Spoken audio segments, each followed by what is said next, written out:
Friends, welcome back to the Ransomed Heart podcast.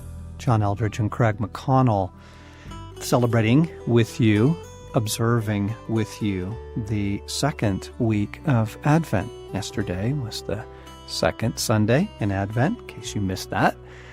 And we are enjoying being disrupted by the intrusion of this season, not the distracting intrusion of gotta get it done Christmas chores and all of that, but enjoying the disruption of the larger story again into our lives in a season that invites us to remember it, participate in it. Let me open this week with a passage on the Christmas story, not from Luke, not from the Gospels, not from the Old Testament, actually a comment that Paul makes in Galatians. He says this, "But when the time had fully come, God sent his Son, born of a woman, born under law, to redeem those under law, that we might receive the full rights of sons. Because you are sons, God sent the Spirit of his Son into our hearts, the Spirit who calls out, Abba, Father. So you are no longer a slave, but a son. And since you are a son, God has also made you an heir." So much in that passage, of course. My goodness, so much goodness. But the thing I want to point out is that interesting phrase, when the time had fully come. Like, wow, what did God know about that moment in human history, all that had gone on before it, all that was going to come after it? Why that timing? And when you begin to unpack this a little bit, why that village? And why that girl? And wait a second, why even this whole approach? One of the things Advent is really doing for me this year in a disruptively wonderful way is it's causing me to think again about the way that God goes about things. I mean, if you were planning the rescue of mankind, is this how you would have done it? More fireworks in my book. Just that it would be pretty dramatic and much shorter period of time. Exactly. Far more. Get this thing done. By Genesis 4, I'd have the whole thing wrapped up. Whoa. Even to hear you say that, I'm just embarrassed about, I don't like this story. Uh-huh. I mean, I love the story. Stay with me. I don't like this story. It's so counterintuitive. And wait, you're going to pursue the hearts of your people through the prophets, but they're not really going to turn back. And you're going to take this totally different approach now. You're not going to use force. You're not going to send your angel armies. You're not going to use your power. Mm-hmm. You're going to come as a human being. I mean, by this point in the story, gang, Israel is nobody. Mm-hmm. I mean, Israel had its glory days, particularly in the reign of David. It had its golden time. That is centuries ago. Yeah. And by the time Jesus of Nazareth shows up, by the time this child is born, Israel is an occupied country that is considered nothing. In modern terms, they're not just like a third world nation or a developing nation. They are completely occupied and dismissed territory under, the fragmented former Roman Empire. And they have no power. They have no influence in the world. They've lost their language. They don't even speak Hebrew anymore. Mm-hmm. As a people group, they've almost completely lost their identity. And you're going, wait a second, why now? Why is that moment? This is a weird story. Mm-hmm. I agree, John. I mean, from Genesis 3, immediately God says, from woman will come one who crushes the head of the serpent. And then as you stated, through covenants and prophets and promises, and there's this much anticipated king, servant, deliverer. And as you used to say, you read the Old Testament prophets, it's like being in the thin-walled motel room and you hear two lovers arguing back and forth. And it almost feels like the Old Testament ends with God pissed at his people for their sacrifices that are meaningless, and yet he's promising to return. And then 400 years of silence. And then it's this mysterious virgin birth and incarnation that takes place. And it's the story that is full of mystery in terms of its timing, its characters, and it's the truest, most beautiful story ever. And then, okay, so Christ comes.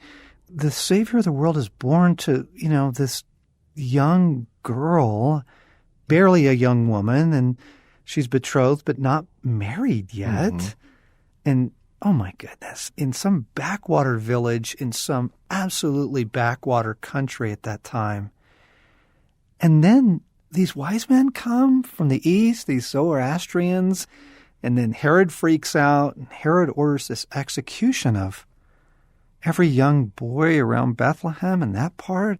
But right before that happens, an angel comes to Joseph in the night and says, "You got to get up, you got to get out of the country. You got to flee to Egypt. Take the mother and child now, tonight." They flee under cover of darkness. And friends, is this how you would save the world? Yeah. What I'm trying to point out is, among other things that Advent can do for us, I think it is a really, really, really healthy reminder of how God goes about things. Because I think your average Christian nowadays has a pretty simple understanding. I am a Christian. I'm saved. I'm loved by God to some degree. I might be a disappointment to him, but I'm in. And God is all-powerful. God is all-powerful. I'm reminded that every Sunday in church and worship and the songs that we sing and the scriptures, God is in control. And so when he decides to intervene, he's just going to do it, and he's just going to fix my marriage. He's just going to fix my health, But is that how God goes about things typically? I mean, you look at the Christmas story, is it just intervene? That's it. I'm going to take care of things. I'm going to crush the serpent's head. I'm going to set the captives free. Bam. Yes, that's how he does it. And yet how he does it looks so different. Like even the Christmas story, we tend to compress the timeline and don't realize that Christ is born, and then it's over the course of weeks, months, and even years that the shepherds, the angels, announce his birth, that Jesus is presented to the temple, and that the Magi come. I mean, we compress Christmas and think of this all happening one evening, Starry Night, and it's actually months and years. So, we want God to work. I want God to work in a compressed, dramatic point in time. And even the Christmas story is kind of covers more time than we want to think. It feels slow and developing in some ways. Though the baby is here, and then it's going to be 30-some years before the cross. Yes. Right? Yeah. And then after the cross, it's going to be 2,000 years are going to unfold of God's unique way of working in the world. And I think we're just trying to invite you, friends, to consider in a fresh way some of the assumptions you hold about how God gets things done, and how, we have this assumption. I'm a Christian, I'm a son or I'm a daughter of God, and to some degree I believe in his love for me, and he's all powerful, so bam. It's going to be bam. And I was having a little tension with a friend of mine over some of the Old Testament stories, and they love the story. I think it's in Jehoshaphat where he sends the worshipers out in front of the army. Israel's about to be attacked, and it looks like it's going to be, terrible defeat. God says, send the worshipers out first. So they send the worshipers out, which looks like you're just sending these musicians to a massacre, right? But God uses that to defeat, the enemy. And people love to grab that story and go, oh, that's it. That's the secret. We just worship and we don't need to war. And, you understand that actually never happens again. Mm-hmm. Like that doesn't become Israel's new way of operating. Right. You have Gideon with the torches and the breaking of the clay pots. And again, it's just a bizarre story. Like, God, this is how you're going to vanquish your enemies with a bunch of guys who have torches and clay pots. And it works magnificently. And you understand they never do that again. Yes. Right. And so you have like the Old Testament, it's not like revealing to us kind of these secrets of, if you want to buy a house, just march around the property 7 times and like claim it, and that kind of thing. It's showing you stay close. Yes. Stay close to this wild, wonderful, loving, yes, powerful God. But stay close because how he's working in this situation may not be what you think, expect. And I even love that beautiful story of John the Baptist, I mean, if anybody should have understood the larger story, the cousin of Jesus, incredibly holy, godly man, Jesus called him the greatest prophet of all time, and he gets arrested, and after a little bit of time, he sends his disciples to Jesus to say, wait, are you the one, or should we look for someone else? And you hear the pain, but you also hear something really beautiful in that of like, this isn't the way I thought this was going to unfold.